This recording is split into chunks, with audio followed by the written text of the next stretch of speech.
నమస్కారం మా తెలంగాణ టీవీ వార్తలకు స్వాగతం. ముందుగా వార్తల్లోని ముఖ్యాంశాలు. పుట్టపర్తికి ప్రధాని స్వాగతం పలికిన చంద్రబాబు, పవన్ కళ్యాణ్. పుట్టపర్తిలో సత్యసాయి శత జయంతి ఉత్సవాల్లో పాల్గొన్న మోదీ 100 రూపాయల స్మారక నాణం, తపాలా బిళ్లను విడుదల. సాయి బోధించిన ప్రేమ, సేవా మార్గం ప్రపంచానికి ఆదర్శమని వ్యాఖ్య. మారేడుమిల్లి అడవుల్లో మరో భారీ ఎన్కౌంటర్, 7 మావోయిస్టుల మృతి. నిన్నటి ఎన్కౌంటర్ లో కీలక నేత హిడ్మా మృతి చెందినట్లు డీజీ వెల్లడి. ఛత్తీస్గఢ్ నుంచి ఏపీలోకి మావోయిస్టుల చొరబాట్లు పెరిగాయన్న పోలీసులు. నేనొక్కడినే ఏం చేసుకుంటారో చేసుకోండి, పట్టించుకునేవారే ఉండరు పోలీసులతో అన్న ఐబొమ్మ రవి. 10 దేశాలకు పైరసీ బెట్టింగ్ నెట్వర్క్ ను విస్తరించిన వైనం. ప్రస్తుతం చంచల్గూడ జైలులో రిమాండ్లో ఉన్న నిందితుడు.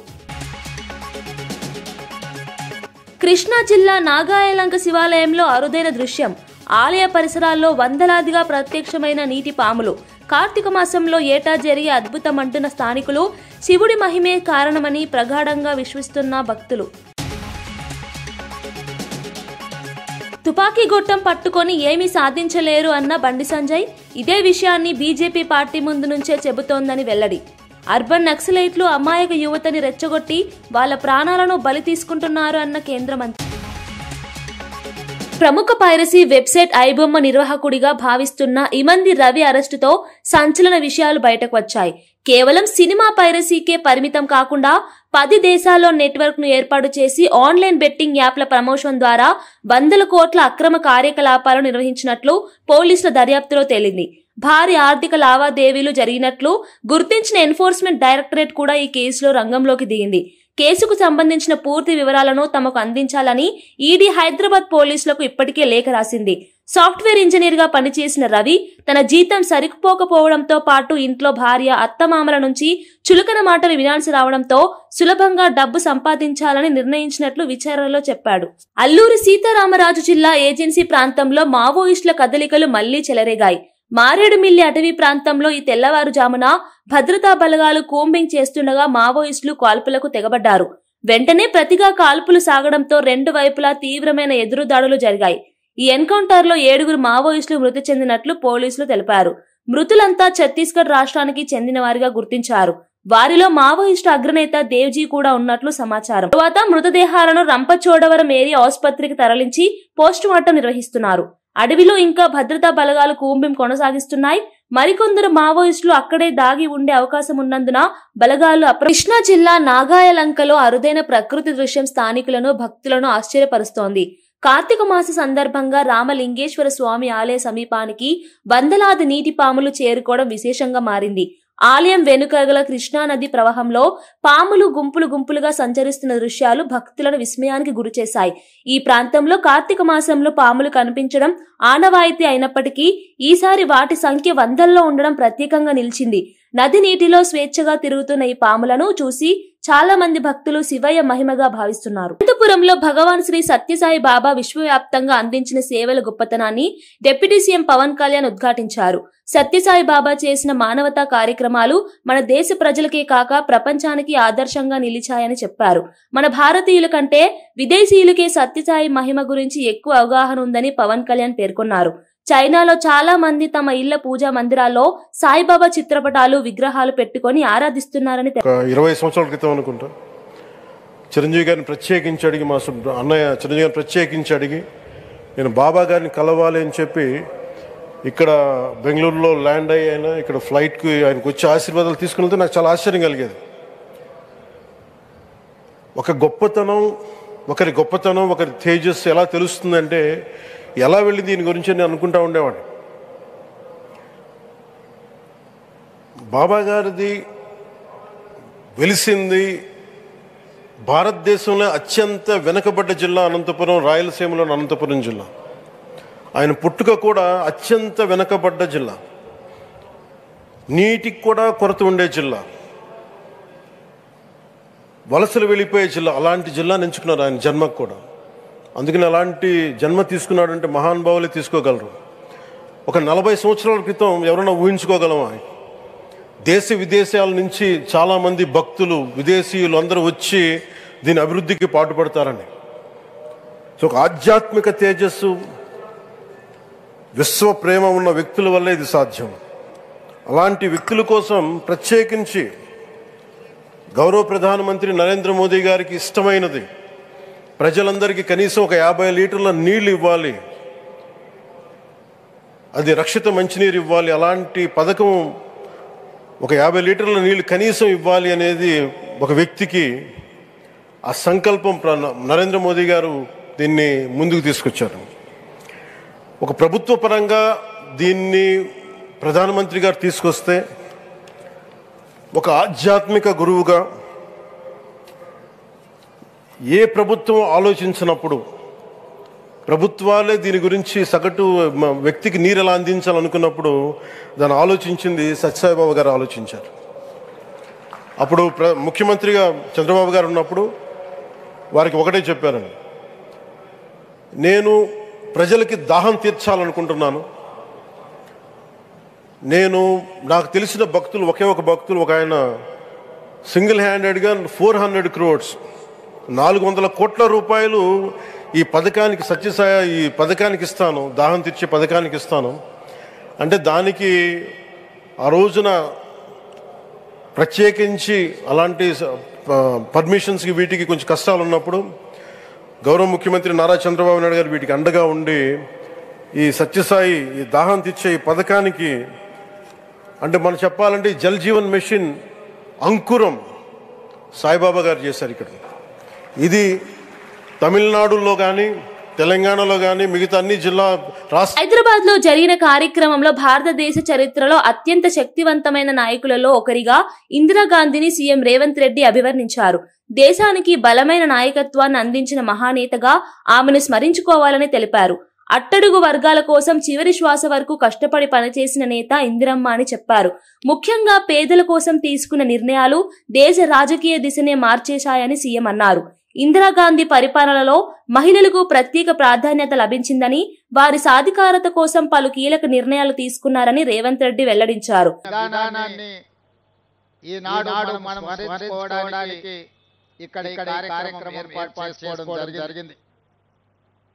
మిత్రులారా, ఆనాడు లాల్ బహదూర్ శాస్త్రి గారి అకాల మరణంతో ఈ దేశంలో రాజకీయ నాయకత్వ శూన్యత ఏర్పడ్డది.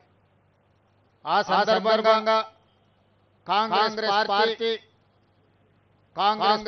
నాయకులందరూ కలిసి శ్రీమతి ఇందిరాగాంధీ గారిని ఈ దేశ ప్రధానమంత్రి బాధ్యతలు స్వీకరించమని వారు బాధ్యతలు స్వీకరించిన తర్వాత పరిపాలనలో వారు తీసుకొచ్చిన విప్లవాత్మకమైన మార్పులు ఈనాడు దేశంలో ముఖ్యంగా దళితులు, గిరిజనులు, బలహీన వర్గాలు, అట్టడుగు వర్గాలు రోజు పాలకులుగా ఉన్న వాళ్ళని తయారు చేసి డాక్టర్ బాబాసాహెబ్ అంబేద్కర్ గారు ఏ కలలు కన్నారో రాజ్యాంగాన్ని మనకు అందించి ఆ కలలను సాకారం చేయడానికి చివరి శ్వాస వరకు ఆఖరి రక్త బొట్టు వరకు ఇందిరాగాంధీ గారు అవిరాళమైన కృషి చేయడం జరిగింది.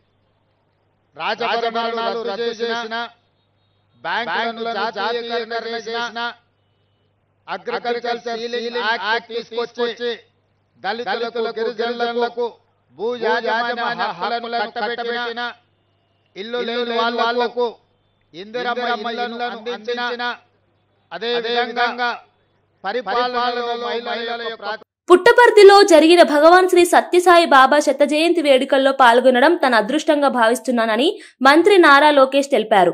ప్రశాంతి నిలయం నిస్సీమ శాంతికి నిలయంగా ఉండి లక్షలాది మంది భక్తులకు ఆధ్యాత్మిక స్ఫూర్తిని అందిస్తోందని ఆయన అన్నారు. సత్యసాయి బాబా బోధనలు సమాజానికి మార్గదర్శకంగా నిలుస్తాయని పేర్కొన్నారు. సేవే మన కులం, సమానత్వమే మన మతం అనే సందేశం ప్రతి వ్యక్తి హృదయంలో నాటుకోవాలని లోకేష్ చెప్పారు. సత్యసాయి బాబా జీవితం మానవతకు పాఠంగా నిలిచిందని, ఆయన చూపిన సేవా మార్గం భావితరాలకు దిశానిర్దేశం చేస్తుందని మంత్రి అభిప్రాయపడ్డారు. భగవాన్ సాయి సత్య బాబా మన మధ్యలోనే ఉంటారు. శ్రీ సత్యసాయి బాబా గారి శత జయంతి ఉత్సవాల్లో పాల్గొంటాం నా అదృష్టంగా నేను భావిస్తున్నాను. మనం నిజం మాట్లాడితే సత్యసాయి బాబా మన మధ్యలో ఉంటారు. భగవాన్ చెప్పినట్లు సేవే మన కులం, సమానత్వమే మన మత్వం. Hands that help are not holier than, are holier than lips that pray. Sathya Sai చెప్పిన love all, serve all, help ever, hurt never మనందరం ఆదరంగా తీసుకోవాలి. My life is my message అని ఆయన జీవితాన్నే మనకు పాఠంగా నేర్పారు Sathya Sai. From a humble village rose a divine mission that today stands as a global beacon of spirituality and service. His life and teaching continue to uplift millions across continents, cultures, faith, and age groups. A message anchored in universal love, harmony, and selfless service, relevant for every human being. Following the sacred path laid by Bhagavan Sri Sathya Sai Baba, the Sri Sathya Sai Central Trust and Sri Sathya Sai Seva organizations are delivering unparalleled service to society. Healthcare for the healthiest global standards, delivered with compassion as its guiding principle. Super specialty hospitals offering critical life transforming treatment to lakhs who have nowhere else to turn. Education blended with values, shaping hearts and minds for a purposeful life. Institutions of learning that cultivate integrity, excellence, and a deep sense of responsibility towards society. Safe drinking water projects reaching villages, towns, and remote tribal hamlets, protecting health and enabling true progress. Today's youth must combine technology with compassion, innovation with empathy. Let your education solve real challenges: healthcare, drinking water, skilling, and rural development. Maoist అగ్రనేత మల్లోజుల మరో video విడుదల చేసి ఆర్గనైజేషన్లో ఉన్న మావోయిస్టులు స్వచ్ఛందంగా లొంగిపోవాలని కోరాడు. ప్రస్తుతం దేశంలో పరిస్థితులు వేగంగా మారుతున్నాయని, సమాజం కూడా విపరీతమైన మార్పులను చూస్తోందని వీడియోలో పేర్కొన్నాడు. పాత విధానాలతో అడవుల్లో తిరిగే సమయం ముగిసిపోయిందని, ఆయుధాలు పట్టుకొని ఉండడం వల్ల తమ ప్రాణాలపైనే ప్రమాదం పెరుగుతోందని చెప్పాడు. ఇటీవల జరిగిన ఎన్కౌంటర్లో హిడ్మా సహా పలువురు మావోయిస్టులు ప్రాణాలు కోల్పోయిన విషయం తనను తీవ్రంగా కలిచివేసిందని మల్లోజుల తెలిపాడు. ఎన్కౌంటర్లు కొనసాగుతున్న నేపథ్యంలో మావోయిస్టులు మరణించడం పట్ల తీవ్ర ఆందోళన వ్యక్తం చేశాడు. इस अवसर पर मैं आप तमाम लोगों से ये बताना चाहता हूँ कि हम लोग लगभग 1.5 महीने पहले हथियार छोड़ दिया है, क्योंकि आप तमाम लोग ये जानते हैं कि हम लोगों ने बदले हुए परिस्थितियों में हम फिर हथियार के साथ संघर्ष नहीं कर सकते हैं। ऐसा सोचकर हम आम जनता के बीच में आए हैं। आज हम जनता के मुद्दों को लेकर संविधान के हिसाब से हम उसका हल निकालने के लिए हम काम कर सकते हैं। इसलिए हम हथियारों के साथ हम बहुत कुछ खो गए हैं, हम बहुत कुछ नुकसान उठाना पड़ा है। आज दुनिया बदल गया है, देश बदल गया है, परिस्थितियाँ बदल रहा है। इसलिए हम हथियार के साथ लड़ने के बजाय हथियार छोड़कर जनता के बीच में आना है और जनता के बीच में आकर संविधान के हिसाब से काम करना है। यही हमारे सामने एक महत्वपूर्ण विकल्प है। आप तमाम लोग इस विषय पर सोचने के लिए मैं अनुरोध कर रहा हूँ। इससे पहले भी मैं आपके लिए భగవాన్ శ్రీ సత్యసాయి బాబా శత జయంత్యుత్సవాల వైభవంగా జరుగుతున్న పుట్టపర్తికి ప్రధాని నరేంద్ర మోదీ చేరుకున్నారు. ప్రశాంతి నిలయంలోని సాయి కుల్వంత్ హాల్ కు చేరుకున్న ప్రధాని సత్యసాయి మహాసమాధిని దర్శించుకుని సైలెంట్ గా నివాళులు అర్పించారు. ఆయన వెంట ఆంధ్రప్రదేశ్ ముఖ్యమంత్రి చంద్రబాబు నాయుడు, డిప్యూటీ సీఎం పవన్ కళ్యాణ్ ఉన్నారు. అనంతరం హిల్ వ్యూ స్టేడియం కు ప్రధాని చేరుకుని ప్రత్యేక కార్యక్రమాల్లో పాల్గొన్నారు. సత్యసాయి బాబా జీవితం, బోధనలు, సేవలను స్మరించుకునే భాగంగా రూపొందించిన 100 రూపాయల స్మారక నాణం, 4 ప్రత్యేక తపాలా బిళ్లలను ప్రధాని మోదీ ఆవిష్కరించనున్నారు. ఈ సందర్భంగా సాయిబాబా మానవతా సేవలను స్మరించి అనేక కార్యక్రమాలు కూడా నిర్వహిస్తున్నారు.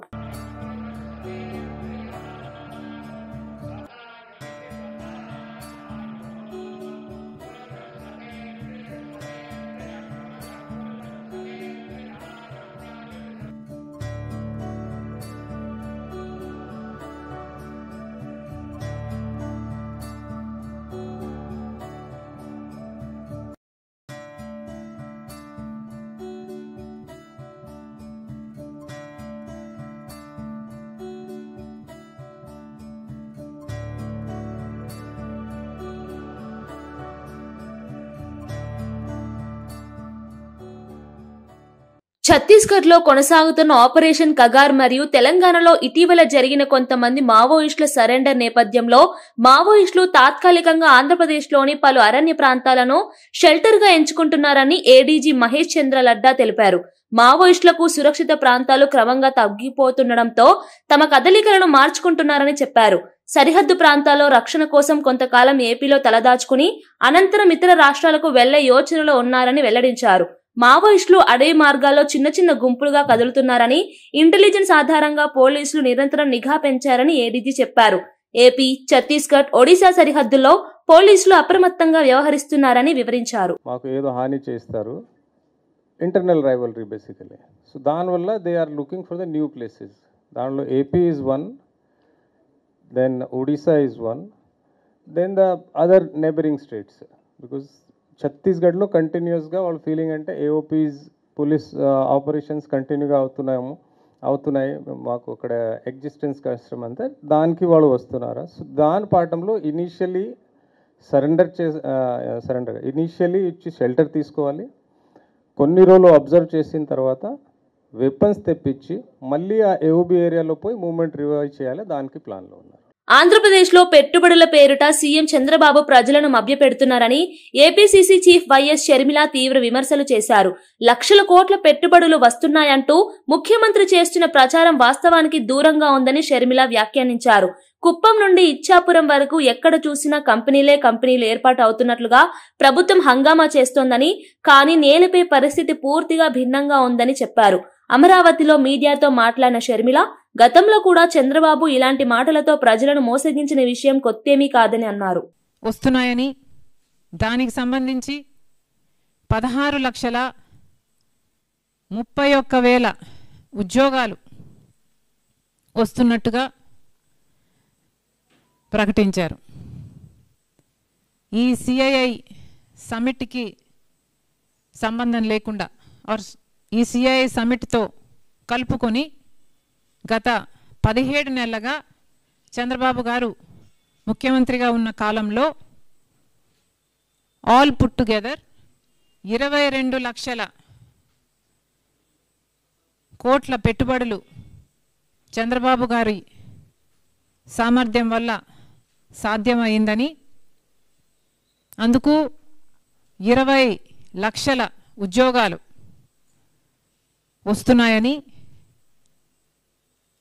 ప్రకటించుకున్నారు. ఇంతేకాదు ఇదంతా చంద్రబాబు గారి విజన్ అని, లోకేష్ గారి పట్టుదల అని, దూరంగా వెళ్ళిపోయిన లేదా పారిపోయిన ఇన్వెస్టర్లంతా ఇప్పుడు మళ్ళీ వెనక్కి వస్తున్నారు. హైదరాబాద్ లో టీపీసీసీ వర్కింగ్ ప్రెసిడెంట్ జగ్గారెడ్డి మాట్లాడారు. భారతదేశ ప్రజల కోసం తన రక్తాన్ని, ప్రాణాలను అర్పించిన అరుదైన నాయకురాలు ఇందిరాగాంధీ అని అన్నారు. దేశం కోసం ప్రాణం త్యాగం చేసిన నాయకత్వం కాంగ్రెస్ పార్టీ చరిత్రలో మాత్రమే ఉందని, బీజేపీలో అలాంటి నేత ఒక్కరైనా ఉన్నారా అని ప్రశ్నించారు. ప్రజల హక్కుల కోసం చివరి శ్వాస వరకు పోరాడిన నాయకురాలు ఇందిరమ్మ అని జగ్గారెడ్డి చెప్పారు. గరీబీ హఠావో నినాదంతో దేశంలో పేదరిక నిర్మూలనకు మార్గం సుగమం చేసినది ఇందిరాదేనని ఆయన తెలిపారు. రోటీ కప్పడా ఔర్ మఖాన్ అనే నినాదంతో నిరుపేదల జీవనోపాధిని మెరుగుపరిచే పథకాలు తీసుకువచ్చారని చెప్పారు. जिंदगी पूरा देश जनता के लिए, देश का जनता के लिए कुर्बानी देते रहे और वो खानदानी पूरा. आज संगारेड्डी में इंदिरा गांधी जी का 108 जयंती कार्यक्रम संगारेड्डी में यहाँ हम कर रहे हैं. इंदिरा गांधी जी का हमारा संबंध ये है कि ये मेदक जिला, संगारेड्डी मेदक जिला से इंदिरा गांधी जी यहाँ जिला के पार्लियामेंट में थे, यहाँ से प्राइम मिनिस्टर भी बने हैं. यहाँ का रिकॉर्ड है तेलंगाना में मेदक पार्लियामेंट का इंदिरा गांधी जी का यहाँ उनका पार्लियामेंट मेंबर थे, यहाँ से प्राइम मिनिस्टर, यहाँ से देश को पाले, यहाँ से देश को रूल करे इंदिरा गांधी जी. మావోయిజం మార్గం దేశ ప్రయోజనాలకు విరుద్ధమని, తుపాకీ గొట్టం పట్టుకొని ఏ సమస్య పరిష్కారం కాదని కేంద్ర మంత్రి బండి సంజయ్ స్పష్టం చేశారు. హింసతో న్యాయం సాధ్యం కాదని, ఇదే మాటను బీజేపీ పార్టీ చాలా కాలంగా చెబుతూ వస్తోందని గుర్తు చేశారు. సమాజ అభివృద్ధికి, యువత భవిష్యత్తుకు హింస దూరం కావాలన్న దృష్టితో ప్రభుత్వాలు పలు చర్యలు తీసుకుంటున్నాయని తెలిపారు. మావోయిజం ప్రభావం దేశంలో గణనీయంగా తగ్గిపోయిందని, పౌర హక్కుల సంఘాల నాయకులే దీన్ని అంగీకరిస్తున్నారని బండి సంజయ్ అన్నారు. అనేక ప్రాంతాల్లో మావోయిస్టు ప్రభావం పూర్తిగా అంతరించిపోయిన పరిస్థితిని భద్రతా ఏజెన్సీలు కూడా ధృవీకరిస్తున్నాయని చెప్పారు. చాలా మంది మా కార్యకర్తల ప్రాణాలు తీస్తారు, పోలీసుల ప్రాణాలు తీస్తారు, అమాయక ఎస్సీ సామాజిక వర్గానికి సంబంధించి పేద ప్రజల ప్రాణాలు తీస్తారు. మీరు వాళ్ళ లాస్ట్ కు వాళ్ళ నాయకులు, పౌర హక్కుల సంఘం నాయకులే మావోయిజం అంతరించిపోయింది అని చెప్పి ఇవాళ ఒప్పుకున్నారు. అంటే ఇన్ని రోజులుగా మీరు గుర్తించకుండా అమాయక పిల్లలను, యువతను రెచ్చగొట్టి వాళ్ళ ప్రాణాలను బలిగొనడానికి ప్రధాన కారకులు వీళ్లే, అర్బన్ నక్సల్స్. ఇవాళ దానికి ఏం కారణం చెప్తారు మీరు? ఏం సమాధానం చెప్తారు? చనిపోయిన కుటుంబాలకు వాళ్ళు ఏడుస్తున్న గోస పడుతున్నారు. వాళ్ళంతా తిండికి లేదు పాపం వాళ్ళకు. వీళ్ళ తెలియదు, వీళ్ళ అర్బన్ నక్సల్స్ వీళ్ళ తెలియదు, తల్లిదండ్రుల బాధలు తెలియదు, వాళ్ళు పడే బాధలు తెలియదు, భర్తలను కోల్పోయిన భార్యల బాధలు తెలియదు, భార్యలను కోల్పోయిన భర్తల బాధలు తెలియదు, పసిపిల్లలు, మైనర్ పిల్లలను కూడా తుపాకీ. కల్వకుర్తి పట్టణంలోని ప్రభుత్వ ఆసుపత్రిలో సరైన వైద్యం అందక ఇటీవల పలువురు రోగులు ప్రాణాలు కోల్పోయిన విషయాన్ని స్థానిక కాంగ్రెస్ ఎమ్మెల్యే కసిరెడ్డి నారాయణరెడ్డి తీవ్రంగా ప్రస్తావించారు. ప్రజలకు నాణ్యమైన వైద్యం అందించాల్సిన ప్రభుత్వ దవాఖానాల్లోనే ఇలాంటి ఘటనలు జరగడం బాధాకరమని చెప్పారు. తన సొంత ప్రభుత్వం తప్పుగా భావించినా ఇది వాస్తవమని, సమస్యను నేరుగా ప్రజల ముందుకు తెచ్చేందుకు తాను వెనుకాడనని తెలిపారు. ఆసుపత్రిలో అవసరమైన పరికరాలు, సిబ్బంది, అత్యవసర సేవలు అందుబాటులో లేని కారణంగానే ఈ సమస్యలు ఉత్పన్నమవుతున్నాయని కసిరెడ్డి పేర్కొన్నారు. ఒక ప్రాణం, నిండు ప్రాణాన్ని ఇక్కడ హాస్పిటల్ కరెక్ట్ గా లేకపోవడానికి నేను ఈ రోజు చెప్తున్నా. ఈ డాక్టర్స్ ఫీల్ అయినా, ఈ ప్రభుత్వాలు ఫీల్ అయినా, లాస్ట్ కాంగ్రెస్ ప్రభుత్వం ఫీల్ అయినా కూడా చెప్తున్నా. ఇక్కడ సౌకర్యాలు లేకపోవడం నుంచి ఒక వ్యక్తి చేతుల ప్రాణాన్ని పోగొట్టుకున్నాం. ఆయన హైదరాబాద్ పోవడానికి దాదాపుగా గంటన్నర టైం పట్టింది. ఆ గంటన్నర టైంలో కూడా రక్తమంతా పోయేసేసి అది చేయలేక డాక్టర్స్ అక్కడ పంపించేసిండ్రు.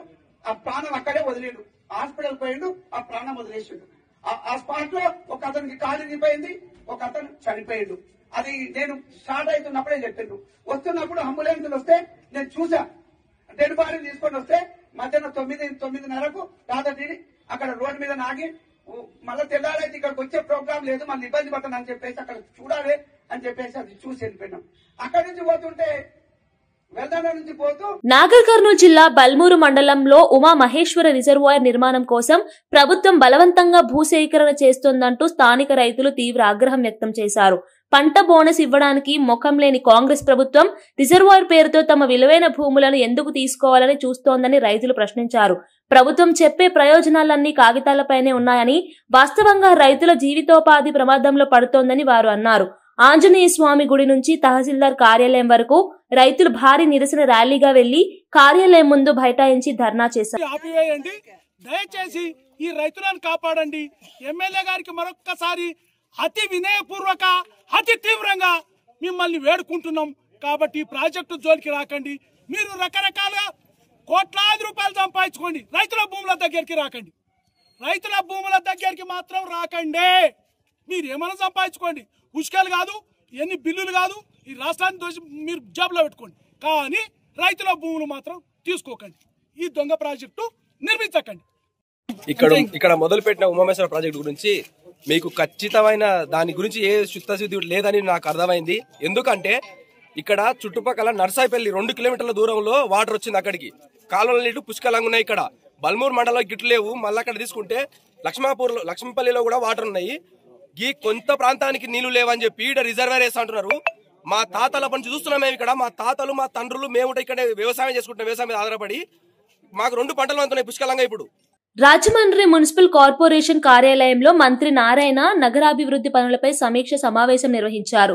ఎమ్మెల్యేలు Adireddy Vasu, Butchaiah Chowdary, Battula Balaramakrishna, corporation commissioner, joint collector సహా పలువురు అధికారులు ఈ సమావేశానికి హాజరయ్యారు. రోడ్లు, డ్రైనేజ్, టీడీఆర్, ఎల్ఆర్ఎస్, బీఆర్ఎస్ అంశాలపై మంత్రి వివరంగా చర్చించారు. ట్రాఫిక్ సమస్యను తగ్గించేందుకు బొమ్మూరు నుంచి సరస్వతి ఘాట్ వరకు రోడ్డును 80 అడుగుల వెడల్పుతో అభివృద్ధి చేయాలని నిర్ణయించినట్లు నారాయణ చెప్పారు.